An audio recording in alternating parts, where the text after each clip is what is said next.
Hello, good evening students. D2 competitive classes में आप लोगों का स्वागत है और साथ ही साथ प्रतिज्ञा के ऑनलाइन और ऑफलाइन क्लासेज में भी आप लोगों का स्वागत है, जहां से हम लोग लगातार बैचेस 7 से 2 बजे तक लेते हैं ऑफलाइन क्लास में। और एक अच्छा खासा सिलेक्शन और बेहतरीन कंटेंट के साथ और नए पैटर्न पे जिस तरह से एग्ज़ाम चलता है उसी तरह से पढ़ाई होती है। और सिलेक्शन जैसा SSC GD में पिछली बार 27 सिलेक्शन हुआ, इस बार भी हम लोग कोशिश कर रहे हैं कि ज़्यादा से ज़्यादा सिलेक्शन हो। तो उसी सीरीज में जैसा कि आपको बताए थे कि मैथ और रीजनिंग लगातार आपको पेपर तक एक सेट जाएगा। बस आपका काम ये है कि इस सेट का रिवीजन करना है, और हो सके तो आप 2 बार रिवीजन करिए और पेपर देने जाइए। और जब पेपर दे के आप कमेंट करके बताइएगा कि पेपर का कंसेप्ट में जो जितने कंसेप्ट कराए हैं उन्हीं कंसेप्ट पे सवाल थे कि नहीं थे। सेम सेम कंसेप्ट पे सवाल आपको मिलेंगे और आपका मैथ का ये चौथा सेट है। और आइए अब बिना ले देर किए ये पहले सवाल को देखा जाए।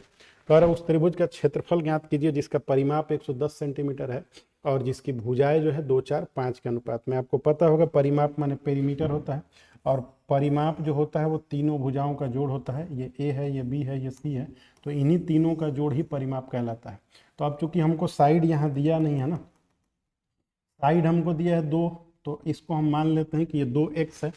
तो हमने मान लिया इसको कि ये एक साइड हमारा 2x है, दूसरा वाला साइड हमारा कितना है 4x है, और तीसरा वाला साइड हमारा कितना है 5x है। तो तीनों का सम करेंगे तो परिमाप आएगा, और वो परिमाप आपको कितना दिया है 110 सेंटीमीटर। तो 5 4 9 2 11 x का वैल्यू निकालेंगे तो 110 है, तो x की वैल्यू कितनी आ जाएगी 10। 11 से 11 कटेगा, इसका मतलब हमको साइड मिल गया।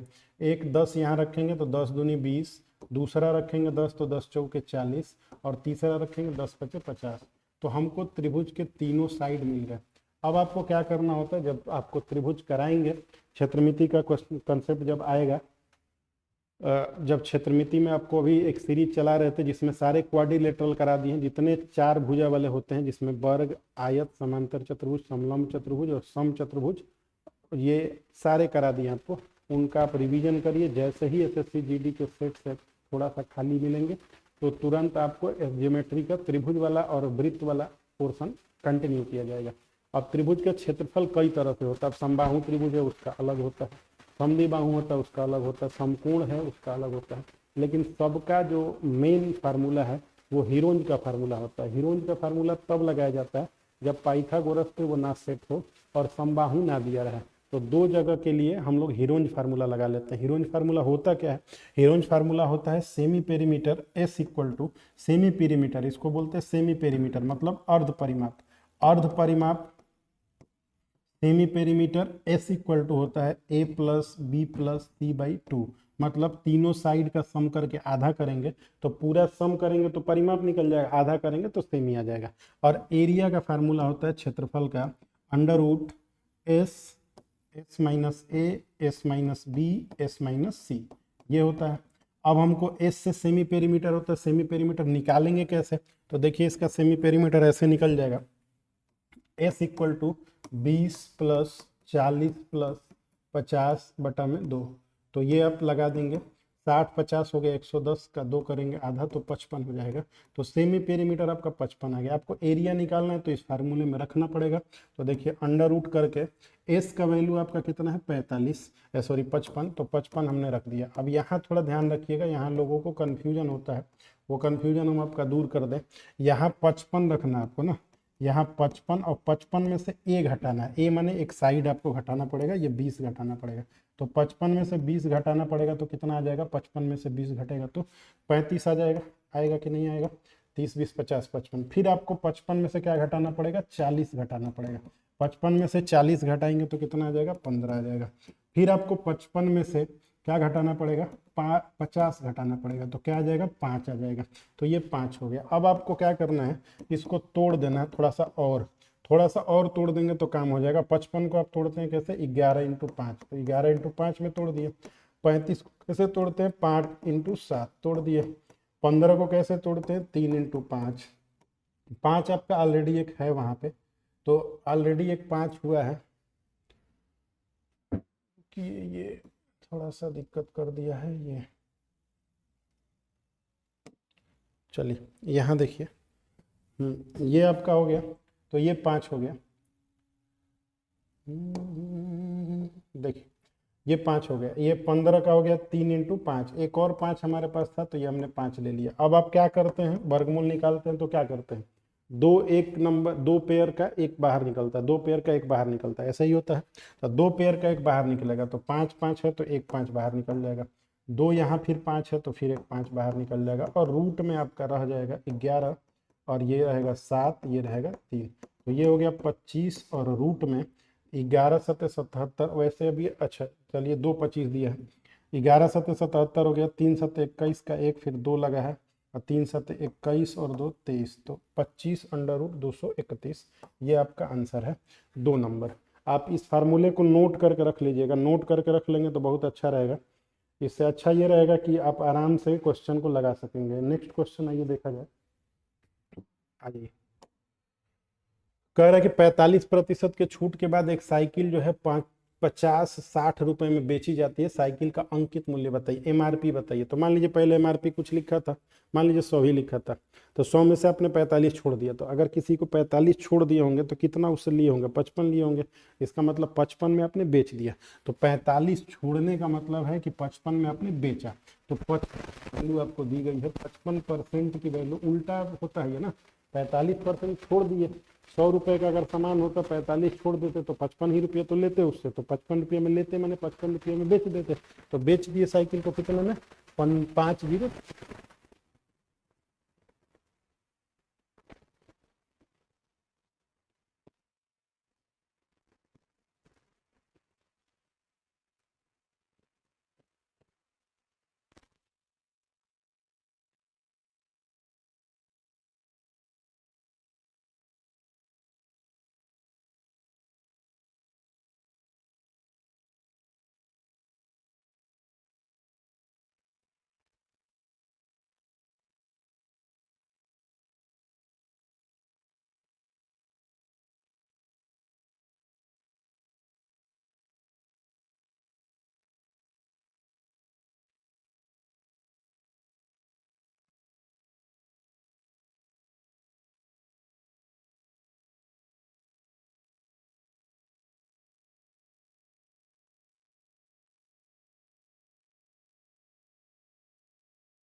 हटा देना है, 5 दिया 15, 5 से कटाएंगे 23 बार कटेगा ये 5 से, तो ये हो गया 300/23। तो आप भाग देंगे तो 23 एकम में 23, कितना बचा है आपका, 7 बचा है ना, तो 23 3 69 होता है, 13 पॉइंट कुछ आएगा, तो ये लगभग में आंसर आपको दिया है, तो 13 पॉइंट कुछ इसका आंसर हो जाएगा। क्लियर है, 13 पॉइंट कुछ इसका आंसर होगा, 13 पॉइंट समथिंग आएगा। अगले क्वेश्चन पे चला जाए। आज ये 4 नंबर पे सब कुछ सही चल रहा है, कभी कभी गड़बड़ हो जाता है थोड़ा सा, तो अभी सब कुछ ठीक ठाक चल रहा है। आइए देखिए 4 नंबर देख लीजिए। कह रहा है कि यदि 50% और 10% की दो क्रमिक छूट दी जाती है तो अंकित मूल्य और विक्रय मूल्य में क्या अनुपात होगा। तो चलिए मान लीजिए कि एमआरपी आपका कितना था, 100 रुपया था ना, एमआरपी आपका 100 रुपया था, अंकित आपने करके रख दिया था 100 रुपया। तो अब किसी चीज पे आप अंकित कर दिए 100 रुपया, उस पे आप एक डिस्काउंट 50% का दे दिए, इसका मतलब क्या कर दिए, 50 का जब छूट दे दिए तो कितना बचा, 50 बचा, तो 50 का छूट देने के बाद 50 बचा, तो ये आपका हो गया। दूसरा कह रहा है कि 10% का भी एक छूट दे दिया, तो 10% का दे दिया तो कितना बचा, 90 बचा, तो 10 का दे दिया तो 90 बचा, तो ये बचा मतलब यही रुपया आपको मिला होगा ना। आपने 2 बार छूट दिया, एक बार 50% का दिया, तो 50 का दिया तो 50 बचा, ये बचा हुआ लिखे हैं, ठीक है, ये वो 50 नहीं है, ये दूसरा 50 है। देखिए अब फिर ये 10 का छूट दे दिया तो 90 बचा, इसका मतलब जो बचा वही पैसा जो है इसके पास आया होगा। तो हमारा एमआरपी तो 100 था, लेकिन हम देखें कि टोटल कैलकुलेशन के बाद क्या होता है, तो 100 से 100 हमने कटा दिया, दोनों जीरो से जीरो, तो 9 बचे 45, तो 45 रुपये फाइनली बचा, मतलब वहीं हम लिए होंगे उससे, तो यहीं आपका क्या हो गया, विक्रय हो गया। तो एमआरपी हमारा था 100 रुपया और विक्रय हो गया 45 रुपया, तो बोल रहा है कि अंकित और उसमें अनुपात बताइए। तो अंकित हमने 100 माना था, बेच के 45 हो गया, 5 20 100, 5 9 45, 20:9 इसका आंसर है, तो 20/9 अनुपात हो गया। क्लियर हो गया होगा। ध्यान से थोड़ा सा डिस्काउंट के सवालों को समझना होता है, आपने जितना छोड़ दिया उसका उल्टा आपके पास रहा या वहीं आप लिए, 20% छोड़े तो 80 लिए, बात आ रहा समझ में। तो 50 छोड़े तो 50 लिए और 10 छोड़े तो 90 लिए ना। और हमेशा जब जो बच जाती है वैल्यू 100% का काम करती है, तो इस बात का भी आप ध्यान रखेंगे, ठीक है। चलिए नेक्स्ट क्वेश्चन पे आ जाइए। 5 नंबर कह रहा है कि डी ई एफ और जी का औसत कितना है, 40 है। तो आपको हमने क्या बताया था कि औसत जो होता है D plus E plus F plus, sorry D E, हाँ ठीक है, एफ प्लस जी, औसत बोल रहा है तो बटा 4 करना पड़ेगा।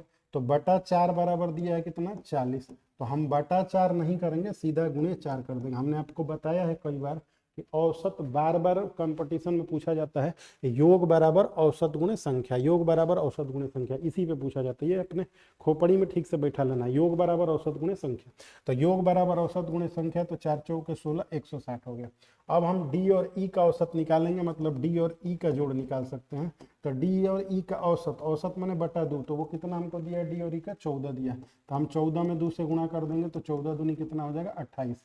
हमसे पूछा जा रहा है कि एफ और जी का औसत बता दीजिए, तो हम ऐसे बता देंगे, हमें चारों का सम मिल चुका है, चारों का सम मिला है 160, और ये दोनों का सम मिला है कितना, 28। दोनों का सम मिला है 28, तो डी और ई का, तो एफ और जी का सम कैसे निकलेगा, तो एफ और जी का सम ऐसे निकलेगा कि 160 में से, 160 में से ये 28 हटा दें, तो 160 में से 28 हटा देंगे, तो देखिए कितना बच गया, 8, 10 में से 8 गया 2 हो जाएगा, 5 में से 2 गया 3 हो गया, 132 हो गया।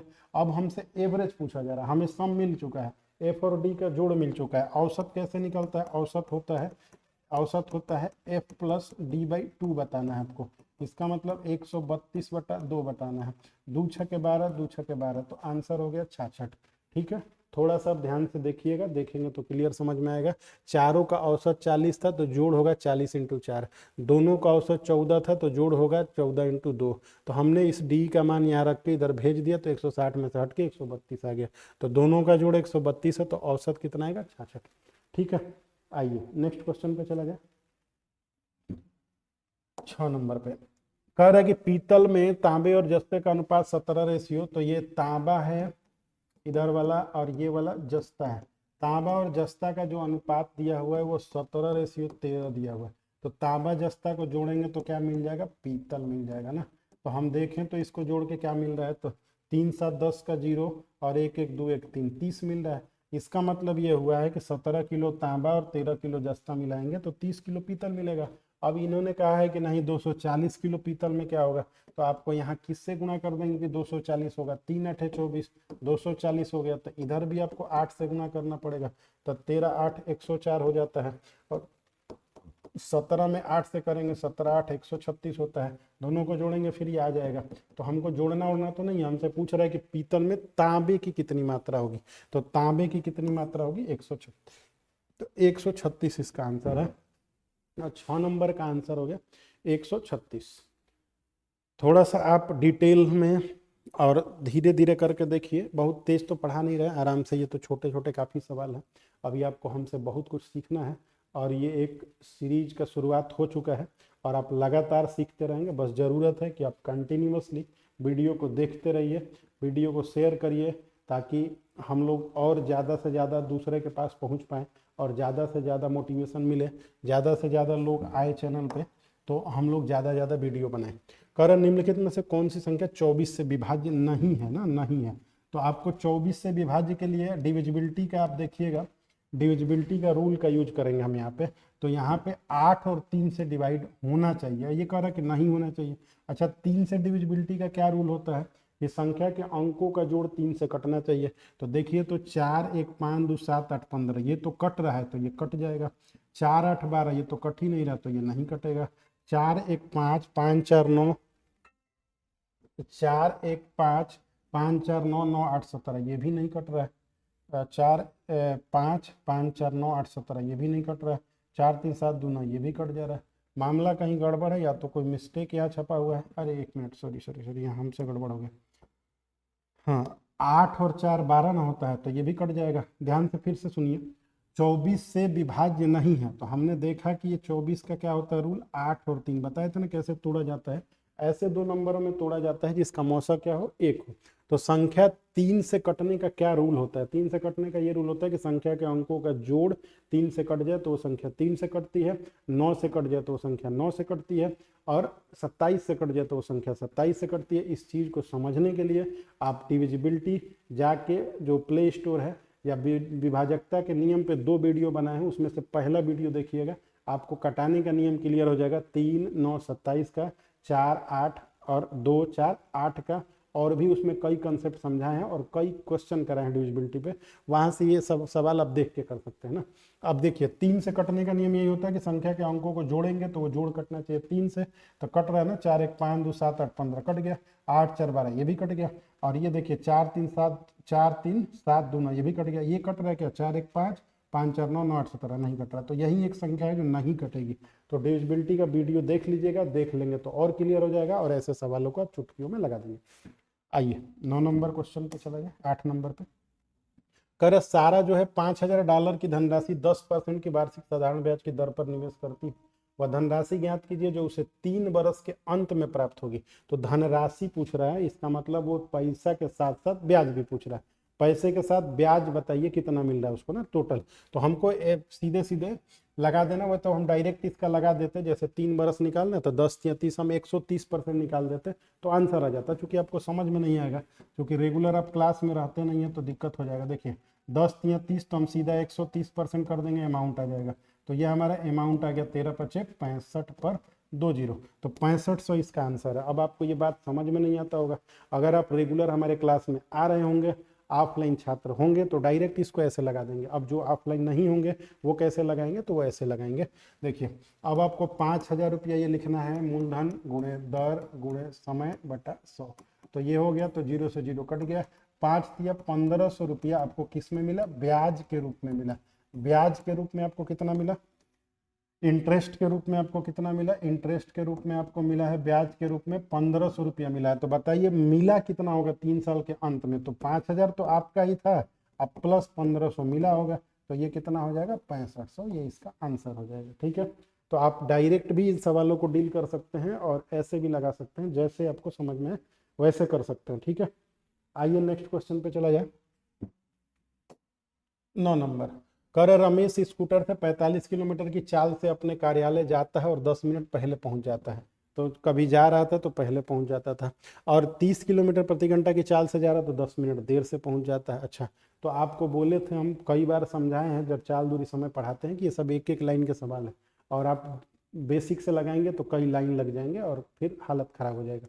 अच्छा, उस तरह से पास भी होना मुश्किल है। अब जैसे बताते हैं वो थोड़ा सा समझ लीजिए। चाल बराबर क्या होता है बताइए? चाल बराबर होता है दूरी बटा समय। अब ध्यान से समझिएगा, सवाल आसान नहीं है, थोड़ा सा आपको दिमाग लगाना पड़ेगा। चाल बराबर क्या होता है? दूरी बटा समय। बताइए रमेश जो स्कूटर से जा रहा है तो अपने कार्यालय जाता है, तो कार्यालय का दूरी बार बार जा रहा है, 2 बार जा रहा है, तो दूरी कांस्टेंट हो गया। जब भी दूरी कांस्टेंट हो जाता है, इसका मतलब चाल और समय में जो रिश्ता होता है वो उल्टा होता है। चाल अगर आपका ज्यादा होगा तो समय कम लगेगा, चाल अगर कम होगा तो समय ज्यादा लगेगा, उल्टा हो जाता है। तो अब देखिए रमेश का पहले चाल कितना था? 45 किलोमीटर पर आवर। तो ये 45 किलोमीटर पर आवर पहले था इसका चाल। बाद में इसने क्या किया कि अपने चाल को बढ़ा दिया, कम कर दिया, 30 से। अच्छा, पहले ये जाता होगा तो उल्टा समय ले रहा होगा ना, इसका उल्टा करेंगे तो 30 और ये 45। तो देखिए पहले वो जाता था तो 30 मिनट लेके वहां पहुंच जाता था, और अभी 45 मिनट लेके जा रहा है। तो अभी हम इसको कटा देते थोड़ा छोटा करने के लिए। 15 दूनी 30, 15 तिया 45। अब आप ऐसे करेंगे कि पहले रमेश जाता था तो 2 मिनट में पहुंच जाता था, ये 2 घंटा में पहुंचता था, ऐसे मान लेंगे। ठीक है, और ये S2 3 में जा रहा है, तो दोनों में डिफरेंस कितने का क्रिएट हो रहा है? दोनों में डिफरेंस 1 का क्रिएट हो रहा है। अब ये बताइए कि 10 मिनट पहले पहुंचता है और 10 मिनट देरी से पहुंचता है। तो अब इसको थोड़ा समझिए, आपको आना था 10 बजे, आप आ गए 10 मिनट पहले ही। एक दिन और सोचे कि चलिए धीरे धीरे चलते हैं, तो आप आ गए 10 मिनट देरी से, तो आपने डिफरेंस कितना क्रिएट किया? 10 मिनट और 10 मिनट, कौन मिनट क्रिएट किया? 20 मिनट। तो 1 का मान कितना दिया हुआ है? 20 दिया हुआ है। तो फिर हम 2 का मान निकालेंगे तो 40। तो 40 मिनट में जो रमेश है वो 45 के स्पीड से वहां पहुंच जाता था, और इधर देखेंगे तो 20 या 60 हो जाएगा। तो हमको कोई मतलब नहीं है इससे, ये 60 मिनट में 30 से पहुंचता था, तभी तो क्रिएट करता था 20 मिनट का। 40 60 में 20 मिनट का आ गया। आपको ऊपर ऊपर फोकस करना है। अब अब बताइए, कह रहे कि इसका वो चाल बताइए जिससे ये सही समय पे पहुंच जाए। तो पहले हमको दूरी पता करना पड़ेगा कि उसके घर से दफ्तर की दूरी कितनी है। दूरी कैसे निकलता है अभी बताइए, दूरी कैसे निकलता है? दूरी बराबर होता है चाल और गुणे में समय। तो चाल ये आपका 45 और समय आपका 40, इसको डिवाइड करना पड़ेगा 60 से। क्यों करना पड़ेगा? क्योंकि ये मिनट में है और ये किस में है? घंटा में। 45 किलोमीटर पर घंटा, तो इसको घंटा बनाना पड़ेगा। तो 15 दिए 45, 15 चौके 60, 4 से 4 कट गया। उसके घर से दफ्तर की दूरी कितना है? 30 किलोमीटर। लेकिन सवाल यही खत्म नहीं होता है, ये तो पुराना सवाल हो गया। अब जो नए पैटर्न के सवाल 2 साल से ये चेंज करके पूछ रहा है, वो यही पूछ रहा है कि वो चाल बताइए जिससे, वो चाल होनी चाहिए जिससे समय पे पहुंचे। आखिर कब तक देर से पहुंचे, बाद में पहुंचे? अब टाइम का कीमत बढ़ते जा रहा है, तो आपको सही टाइम पे पहुंचना पड़ेगा, ना पहले ना बाद में। ठीक है, उसी तरह सवाल भी बनाया जा रहा है। अब थोड़ा सा बारीकी से बात को सुनिएगा ध्यान से, तब समझ में आएगा। अब हमको पता चल गया कि ये घर से उसका जो दफ्तर था वो 30 किलोमीटर दूर था। जब वो 45 से जाता था तो 40 मिनट में पहुंचता था, तो बोला जाता था कि तुम 10 मिनट पहले आ गए। मतलब 40 मिनट में आप कहीं जा रहे हो, आप 10 मिनट पहले ही पहुंच जा रहे हैं, इसका मतलब आपको कब पहुंचना था? वहाँ 50 मिनट में पहुंचना था। बात क्लियर हो रहा है? दूसरा बात समझिए, इधर नीचे से भी समझ सकते हैं। जब आप 30 से जा रहे थे तो कहा गया कि तुम 10 मिनट क्या करें? देर से आ गए। 60 मिनट में आप जब पहुंचे थे कहीं, तो बोला गया 10 मिनट देर से आ गए, इसका मतलब तुमको 50 मिनट में आना था। 50 मिनट में आना था, तभी तो 60 मिनट पहुंचे। तो कोई बोल रहा है कि 10 मिनट देर से हो। तो देखिए, आप ऐसे समझिएगा, जब भी जल्दी कोई पहुंचता है तो इसके टाइम में उसको जोड़ना पड़ता है। तो 40 में 10 जोड़ेंगे तो एक्चुअल जो टाइम आपको लेके जाना था वहां पे, एक्चुअल जो टाइम लेके जाना था, समय लेके जाना था। एक तो ये मच्छर परेशान कर देते हैं इस पे बैठ के। ये चलिए, ये समय जो है, समय समय एक्चुअल क्या लगेगा फिर से सुनिएगा। जब आप 40 मिनट में पहुंच रहे थे तो बोला जा रहा था कि आप 10 मिनट क्या आ गए? जल्दी आ गए। 10 मिनट जल्दी आ गए, पहले आ गए। तो आपको कितने देर में आना था? 50 में आना था। तो एक्चुअल समय आपका लगेगा 40 प्लस 10। तो एक्चुअल समय आपका लगेगा 40 प्लस 10। तो 40 और 10 कितना होता है? 50 हो गया। 50 मिनट में आपको जाना है, कितना दूर जाना है? 30। तो आपका स्पीड क्या होना चाहिए? तो चाल बराबर होता है दूरी बटा समय। तो दूरी आपका 30 है, समय आपका 50 है। इसको भाग देना पड़ेगा 60 से। क्यों 60 से भाग दें? क्योंकि ये किलोमीटर में है और ये किसमें? मिनट में। मिनट को घंटा में बनाएंगे तभी ये किलोमीटर पर आवर आंसर आएगा ना। तो ऊपर गया 30 इंटू 60 और डिवाइड करेंगे किससे? 50 से। 0 से 0 कट गया, 5 छके 30, 6 छके 36 किलोमीटर पर आवर। ये इसका आंसर है। थोड़ा सा ये कंसेप्चुअल सवाल है, ठीक है।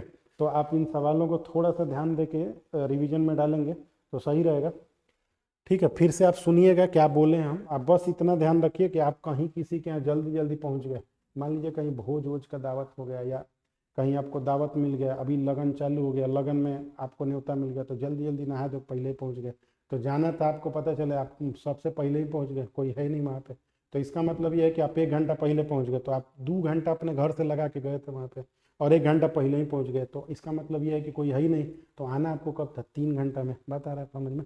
पहले पहुंचने पे वो जोड़ना पड़ता है और देर से पहुंचने पे वो घटाना पड़ता है। ये ध्यान रखिएगा थोड़ा सा। चलिए आगे देखिए। 10 नंबर, एक शहर की जनसंख्या में 35% की वृद्धि होती है यदि 2 बरस के बाद शहर की जनसंख्या इतनी हो गई है। 2 बरस के बाद हो जाती है तो शहर की वर्तमान जनसंख्या क्या है? तो हम मान लेते हैं कि शहर की वर्तमान जनसंख्या x है। आज हमारे शहर की वर्तमान जनसंख्या x है, 35% से बढ़ेगी। इसका मतलब 35% से बढ़ेगी तो 135/100 हो जाएगी। फिर से 135 से बढ़ेगी, 35 से बढ़ेगी तो फिर से हो जाएगा 135/100। तो ये 2 साल के बाद यही जनसंख्या होगी। और हमको बोला गया कि 2 साल बाद होगी 91125। तो हम x का वैल्यू निकालेंगे। अब यहाँ थोड़ा कटा देते हैं इसको, 5 से कटाएंगे यहाँ पे। तब 5 से कटा रहा है ना, 5 दूनी 10 और यहाँ पे 3 3 ना। तो 5 सत्ते 35 और 5 से कटाएंगे इधर तो ये हो जाएगा 20। 5 दूनी 10, 5 दूनी 10 और 5 सत्ते 35, इधर कटाएंगे तो हो जाएगा 20। अब हमारी जनसंख्या होगी 91125, ऊपर गुणा हो जाएगा 20, 2 दूनी के 4, 2 जीरो से, नीचे डिवाइड करना पड़ेगा 27 इंटू 27 से। ठीक है, तो अब तो 27 का टेबल पढ़ेंगे तो थोड़ा सा महंगा पड़ जाएगा, दिक्कत होगा तो 9 का पढ़ लीजिए। 9 तिया 27, 9 एकम में 9 और 2 अंक उतरेंगे तो 0 लगाना पड़ेगा। तो 9 एकम में 9, फिर 2 गया है तो 9 दूनी 18 हो गया, फिर 4 गया, 9 पचे 45। फिर से आप इस 9 से कटा लीजिए इसको, 9 तिया 27, 9 एकम में 9, एक गया फिर से, तो 9 एकम में 9, 2 गया है तो 9 दूनी 18, 4 गया 9 पचे 45। अब एक एक कट्ठे अब फिर 9 से कटा लीजिए, 9 से फिर कटा लीजिए, नीचे कुछ नहीं बचेगा। तो फिर 9 एकम में 9 इधर लिख रहा है ना, 9 एकम में 9, 2 गया है 2, तो 9 दूनी 18, 9 पचे 45। और पहले से हमारे पास 400 था, तो 400 125 चौके 500 होता है और 2 जीरो, तो आंसर क्या है 5 पे 4 जीरो है, 5 पे 4 जीरो, ये आंसर है 5 पे 4 जीरो।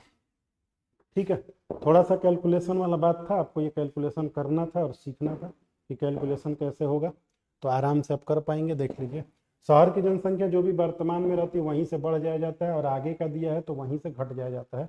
वो आपको हम समझाएंगे जैसे जैसे आता रहेगा, नहीं तो प्रतिशत के टॉप 10 सवालों को या टॉप 20 सवालों को कराएंगे तो आपको वहां से क्लियर हो जाएगा। चलिए 11 नंबर पे आ जाइए। कह रहा कि तीन संख्याओं का जो औसत है, तीन संख्याओं एक्स और वाई जेड का योग दे दिया है, तो योग दे दिया है तो X plus Y plus Z का वैल्यू जोड़ के आपको दे दिया 100। कह रहा है कि एक्स और वाई का औसत 40 है। अभी फिर से देखिएगा ध्यान से, एक्स और वाई का औसत है, तो औसत माने एक्स प्लस वाई बटा 2 होगा ना, तो 2 होगा तो हम सीधा 40 इंटू 2 लिख देते हैं। क्यों 2 बार लिखेंगे ना, टाइम आप बचाना सीखिए, क्योंकि टाइम की कमी है हर जगह। एक्स प्लस वाई का औसत ना 40 है, तो बटा 2 तो ये 80 हो गया जोड़।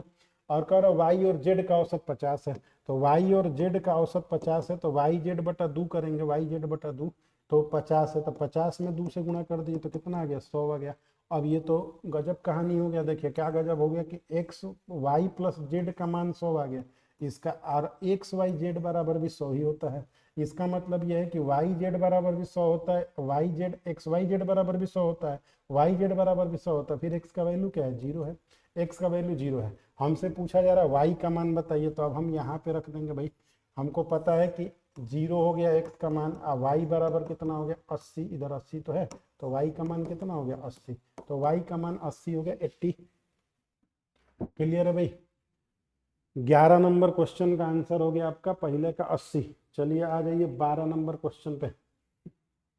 आज ये 12 नंबर क्वेश्चन पे, एक वस्तु को 25% की हानि पर इतना में बेचा जाता है, वस्तु का क्रय मूल्य बताइए। आसान सा सवाल है, फिर से बोल रहे हैं, 25% की हानि पे बेच दिया। मान लीजिए 100 रुपये का सामान था, आपने 25 घाटा लगा के बेच दिया, तो आपने कितने में बेचा 75 रुपये में बेचा, लेकिन 75 में यहाँ नहीं बेचा, वहाँ कितने में बेचा 5000 में। इसका मतलब 75 का मान ही आपको दिया है, 75% का मान कितना है 5000 है, तो आप 1% का मान निकालेंगे तो 5000 बटा में 75 आएगा। 100% का मान निकालना पड़ता है 100 का, तो 100 ही परसेंट जो होता है वो क्रय होता है, तो 5000 बटा में 75 इंटू कितना हो गया 100। अब कटा लेंगे 25 दिया 75, 25 चौके 100, 5 चौके 20 और 3 जीरो, और अब बटा में 3। ये पॉइंट में आएगा, आप जानते कटेगा नहीं, पॉइंट में एक ही आंसर है, तो आंसर हो गया। आपको कटाने पिटाने का जरूरत भी नहीं है, आपको कैलकुलेशन सीखना है। हम लगातार अगर हमारे साथ आप जुड़े रहे तो कैलकुलेशन में इतना फास्ट कर देंगे, आप थोड़ा देखते रहिएगा, तेजी तेजी से कैलकुलेशन करने लगेंगे। ठीक है, चलिए आइए तब अगले क्वेश्चन पे चला जाए। 13 नंबर क्वेश्चन पे आ जाइए। 13 नंबर का है 0.025 कामा दे के 0.5 का कितना परसेंट है। देखिए अभी इसमें बहुत ज़्यादा कन्फ्यूजन होता है, ये 4 तरह के होते हैं। एक बोलता है कि इसका कितना परसेंट है, पहले ही का लगा के परसेंट पूछ लेता है। एक पूछता है इससे कितना परसेंट कम है, एक पूछता है कितना परसेंट ज़्यादा है। इस चीज़ को भी समझने के लिए आप एक प्रतिशत का वीडियो अपलोड किए थे, उस प्रतिशत का वीडियो आप देख लीजिएगा, प्लेलिस्ट में जाएंगे कि मैथ सीखे एकदम शुरू से करके नाम होगा उसका प्लेलिस्ट का, उसमें आप परसेंटेज का वीडियो देखिएगा। ऐसे सवालों को चुटकियों में आप सही कर देंगे, नहीं तो गलती हो जाते हैं ये जल्दी से।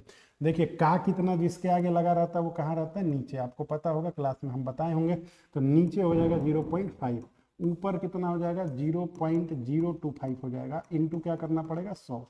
आपको यहाँ से पॉइंट में थोड़ा ध्यान रखना है, पॉइंट आपने 3 स्थान शिफ्ट किया तो ऊपर 25 हो गया, नीचे आप 3 स्थान शिफ्ट करेंगे तो 500 मतलब 500 हो जाएगा।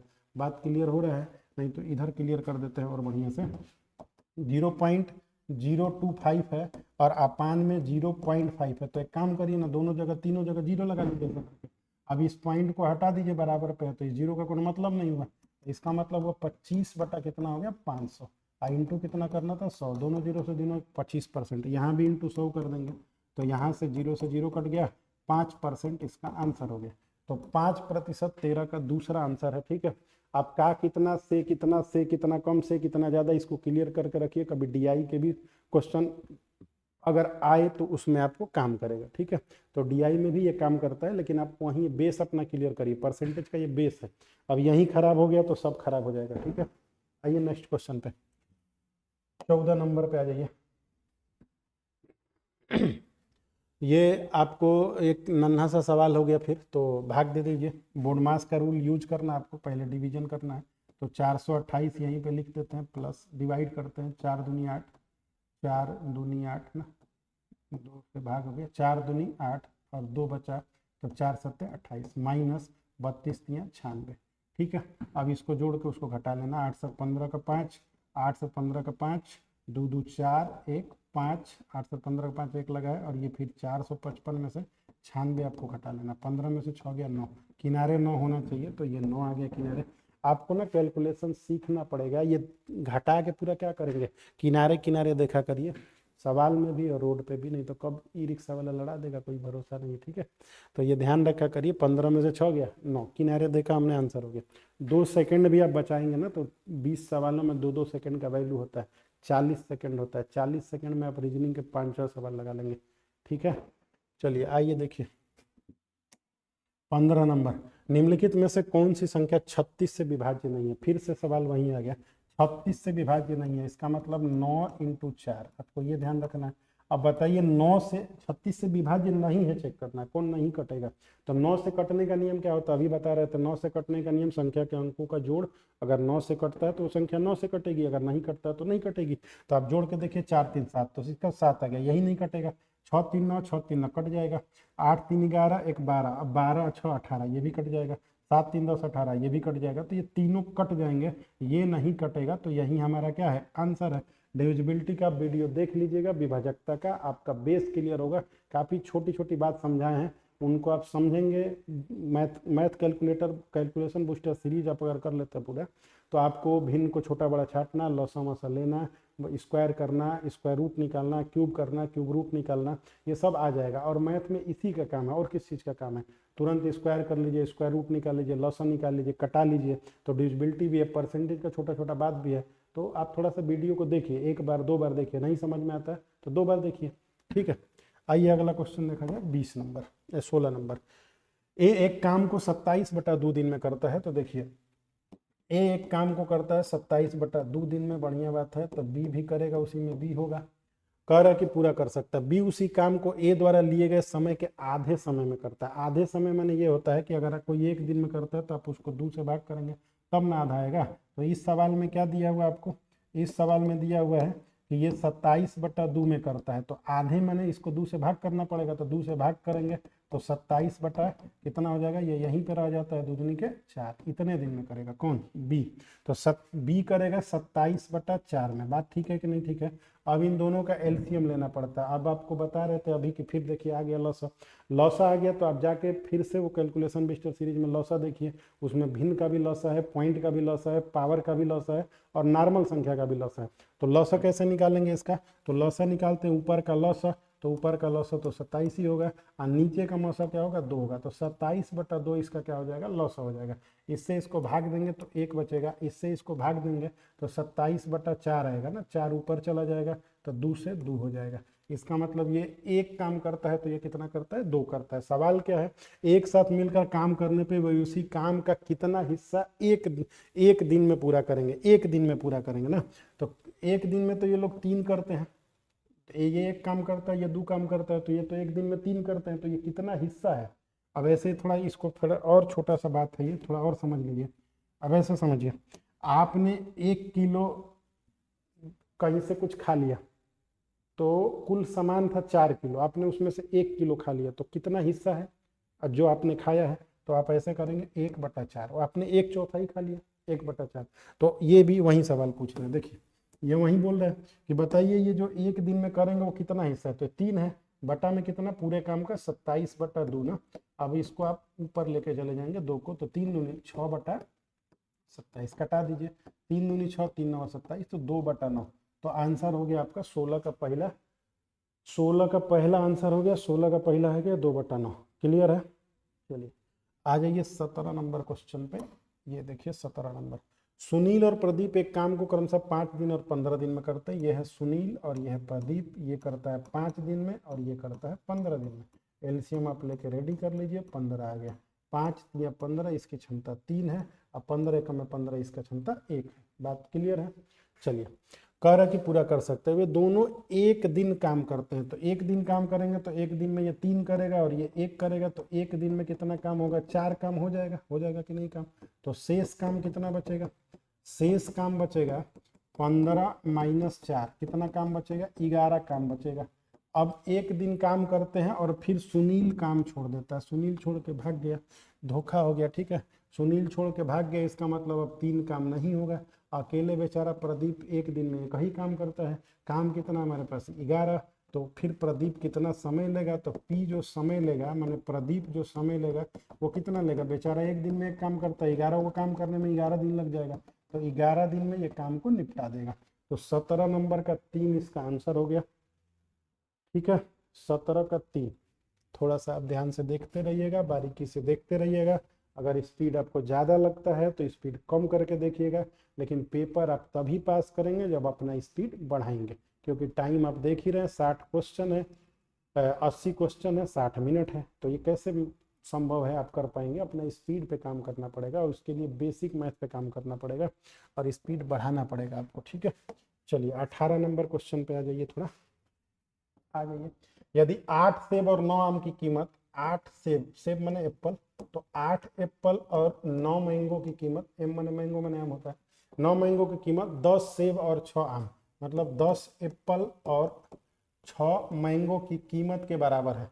मतलब 8 एप्पल और 9 मैंगो, 8 सेब और 9 आम का कीमत 10 सेब और 6 आम की कीमत के बराबर है, तो बराबर कर दीजिए। आगे करें तो एक आम की कीमत और एक सेब की कीमत में अनुपात बताइए। अब अनुपात बताना तो इसको उधर भेज दीजिए, तो 10 में से 8 गया तो 2 हो जाएगा, और 9 में से 6 गया तो 3 हो जाएगा। तो मैंगो बटा एप्पल जो आएगा, मैंगो बटा एप्पल वो 2/3, तो आम बटा सेब 2/3 हो जाएगा। तो आम की कीमत और सेब की कीमत तो 2/3। देखिए यहाँ थोड़ा सा भी अगर झिलमिला जाए तो आंसर गलती हो सकता है, यहाँ पे ध्यान रखना, ठीक है। जल्दीबाजी में रहेंगे तो फिर गलती भी हो जाएगा। तो ये हो गया 2:3। 19 नंबर क्वेश्चन में आ जाइए। 19 नंबर क्वेश्चन आपका नॉर्मल सा क्वेश्चन हो गया। फिर से देखिए, डिविजिबिलिटी आपको डिविजिबिलिटी का बोर्ड मास लगाना पड़ेगा, 17 से भाग करेंगे, 17 7 19 से, 17 8 36 से, 17 9 153 होता है। तो 17 9 153 हो गया, 53 हुआ तो 7 और 1 8, 17 5 85, इसका वैल्यू जो हो गया वो 95 हो गया ना, प्लस इसमें आपको 22 कर देना है गुणे, इधर पहले भाग करना है तब जाके गुणा करना रहता, 9 दूनी 18, 2 हो गया, तो 95 प्लस 22 दूनी 44।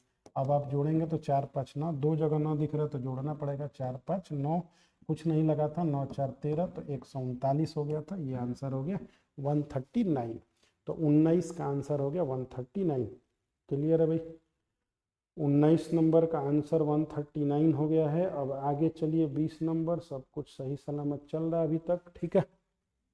20 नंबर देखते हैं। चलिए, कर एक शर्ट 1200 रुपये में बेचने पर एक व्यक्ति को 25% की हानि हो जाती है। इसका मतलब 100 रुपये का सामान पे 25 का घाटा लगा, तो बेचा कितने का? 75 में, लेकिन 75% पे बेचा, और ये 75 पे नहीं बेचा, कितने में बेचा? 1200 में। तो अब आपको क्या करना पड़ेगा? लिखना पड़ेगा कि 75% का वैल्यू कितना है? 1200। 1% का वैल्यू निकालेंगे तो 1200 बटा में 75, तो आपको किसका वैल्यू निकालना पड़ता है? 100%। 100% क्या होता है? क्रय ना। एक बात तो ये हो गया। तो हम चाहे तो निकाले चाहे तो ना निकाले, ठीक है। अभी बता रहे हैं आपको कैसे क्या कर रहे हैं। 25 तिया 75 ना, और इधर भाग देंगे तो 25 चौके 100, और इधर 25 8 200 हो गया, ठीक है। अब इधर 3 से कटा देंगे तो 16 हो जाएगा। इसका मतलब उस वस्तु का जो सामान का दाम है वो 1600 रुपया है। हम ये ना निकाल के 1% का वैल्यू 16 आ गया है, तो सीधा हमको लाभ पे बेचना है, तो हम 35% का लाभ चाह रहे हैं, तो हम सीधा 135 का मान निकालेंगे। तो 135 गुणे 16 कर देंगे तो आंसर आ जाएगा। तो 16 5 80 का 0 8 लगा है, 16 3 48 और 8 48 2 50 6 56, 5 लगा है, 16 एक में 16 5 21 2160 आ जाएगा। एक का मान आपका 16 आया था, तो 35% लाभ चाह रहा है, तो 135 का मान बताइए, चाहे यहाँ से फिर लगा सकते हैं। 100% मैंने क्रय आ गया तो 1600 का सामान 135 लाभ चाहते हैं तो बटा में कर दीजिए, तो वही बात हो जाता है फिर से 16 इंटू 135, 16 इंटू 35 2160 रुपये। तो उस शर्ट को आपको बेचना पड़ेगा। 20 नंबर का आंसर हो गया 4। ठीक है, तो आप लोग इस वीडियो को ध्यान से देखिए, 2 बार देखिए। बार बार ये क्यों बोल रहे हैं देखने के लिए, इसलिए कि यही पेपर में छपेगा फिर से। ठीक है, फिर से पेपर में ऐसे ही सवाल छपेंगे तो आप आराम से कर पाएंगे। वीडियो को शेयर करिए, ज़्यादा से ज़्यादा लोगों को जोड़िए ताकि आपको डेली कंटेंट मिलता रहे। ठीक है, तो आज के लिए इतना रहने दिया जाए। धन्यवाद।